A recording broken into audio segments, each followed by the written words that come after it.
Hello everyone, एक बार फिर से आप सभी का आपके अपने ही चैनल पर बहुत बहुत स्वागत है। मेरे पास ये जो ऑर्डर है ना, ये मेरी रेगुलर क्लाइंट की तरफ से ही आया था।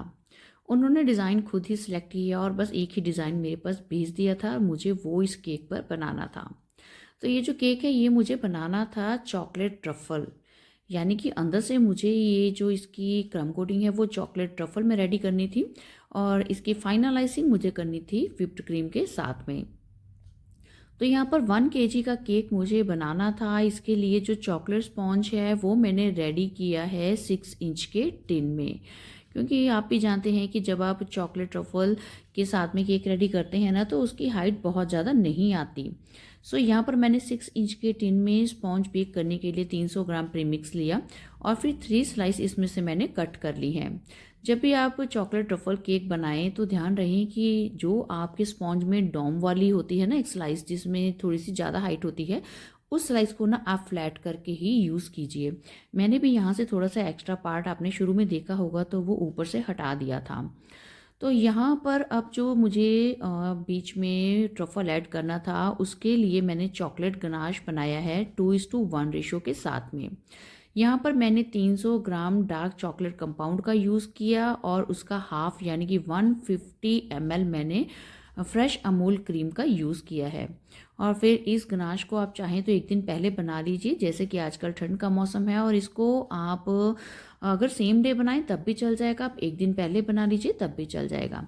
बस इसको आप रूम टेम्परेचर पर ही रखिए, फ्रिज में रख कर ये ज़्यादा हार्ड हो जाएगा, फिर आपको काम करना थोड़ा सा मुश्किल होगा।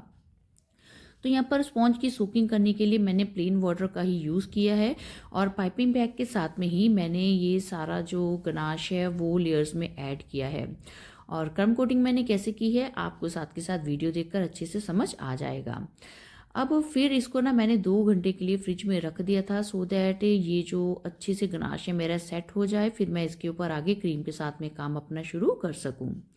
तो फाइनलाइजिंग करने के लिए ना जो मुझे शेड चाहिए था उसके लिए मैंने chestnut brown and skin tone, ये दोनों शेड्स को ऐड करके ना ये वाला शेड बनाया है।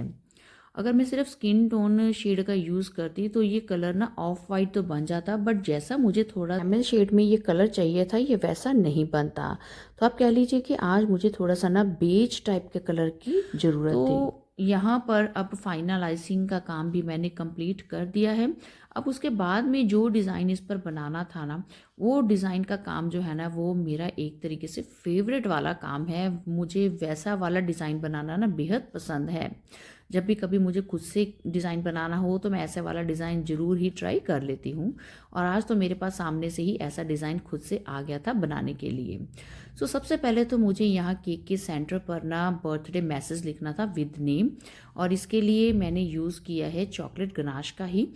अब यहाँ पर हैप्पी बर्थडे तो लिख लिया, बट जब नेम लिखा ना तो उससे मैं सेटिस्फाइड नहीं थी। सो मैंने थोड़ा सा रिस्क उठाते हुए स्क्रूअर के साथ में या टूथपिक के साथ में उस गनाश को वहाँ से हटाया, फिर एक्स्ट्रा क्रीम लगाते हुए दोबारा से थोड़ी सी यहाँ पर क्रीम को अच्छे से स्प्रेड कर लिया और फिर दोबारा से नेम लिखा। तो इसके बाद में अब जो डिज़ाइन बनाना था ना उसके लिए कलर्स मैंने स्क्रैपर के ऊपर ही बना लिए थे। अब किस कलर के लिए मैंने कौन सा कलर यूज़ किया है इसके लिए आपको ये वीडियो का पार्ट बिना स्किप किए देखना होगा, सो दैट आपको समझ आ जाए कि मैंने ये जो शेड्स हैं कैसे बनाए हैं। अदरवाइज़ मैं जानती हूँ अगर आप वीडियो स्किप करके देखेंगे तो आपका कमेंट बॉक्स में सबसे पहला क्वेश्चन यही होगा कि आपने ये शेड्स बनाने के लिए कौन सा कलर्स का यूज़ किया है। सो यहाँ पर अब ये मेरा डिज़ाइन का काम जो है ना वो फाइनली स्टार्ट हो गया है।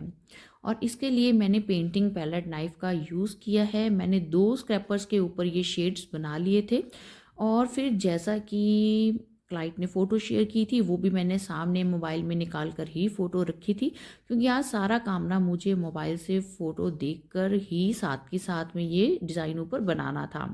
सो इसमें क्या था कि एक एक स्ट्रोक जो है वो मुझे किस कलर के साथ में बनाना था और सभी कलर्स को कैसे कहाँ लगाना है, ये सारा काम ना मुझे आज साथ के साथ देखकर ही करना था।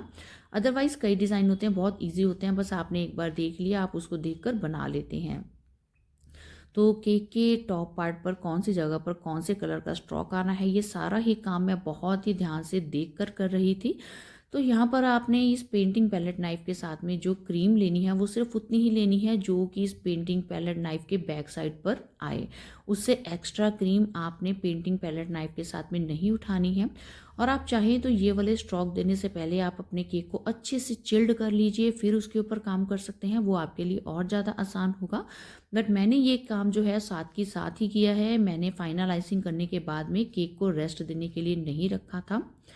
अब केक के ऊपर का डिज़ाइन तो ना आप बड़े आराम से बना लेते हैं, बट परेशानी आती है जब आपको केक की साइड वॉल्स पर ये स्ट्रोक्स देने होते हैं।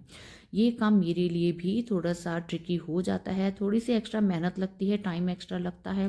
और फिर यहाँ पर देखिए मैंने जो मेरा टर्न टेबल था ना उसके ऊपर एक बाउल रखा है और फिर उसके ऊपर मैंने ये अपने केक को प्लेस किया है, सो दैट ये हाइट थोड़ी सी इसकी बढ़ जाए, मुझे ज़्यादा झुककर ये वाला काम ना करना पड़े। और बड़े ही ध्यान से मैं हर बार बोर्ड को उठाते हुए ना ऊपर और फिर ये स्ट्रोक्स दे रही थी। आप ये काम करने से पहले अगर आप यूज़ टू नहीं हैं तो आप ये काम को ना कहीं एक्स्ट्रा केक बोर्ड पर ट्राई कर लीजिए और फिर उसके बाद में जब आपको लगे कि आपको ये स्ट्रोक्स देने आ गए हैं, उसके बाद में ही आप केक के ऊपर फाइनल डिज़ाइनिंग कीजिए। तो आज का ये जो वीडियो है इसका कुछ पार्ट मैंने कुछ फास्ट फॉरवर्ड रखा है। अगर आपको लगे कि स्पीड वीडियो की बहुत ज़्यादा है तो आप अपने यूट्यूब की सेटिंग में स्पीड स्लो करके भी ये वाला पार्ट ईजी से देख सकते हैं और समझ सकते हैं।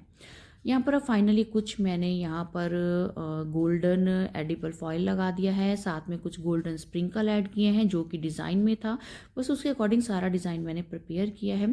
आप बताइए कि केक का डिज़ाइन कैसा लगा और केक का वेट भी एकदम एक्यूरेट बना था जो कि मैं आपके साथ शेयर कर रही हूँ। अब आगे बढ़ने से पहले आपसे रिक्वेस्ट है कि मेरे चैनल को लाइक, सब्सक्राइब और शेयर करके ज़रूर जाइएगा, सो दैट मैं और भी अच्छी अच्छी वीडियोस आपके साथ में शेयर करती रहूं। तो आज की इस वीडियो में इतना ही। अब आपसे मुलाकात होगी एक और केक डेकोरेशन की वीडियो में। Till then bye bye and thanks for watching.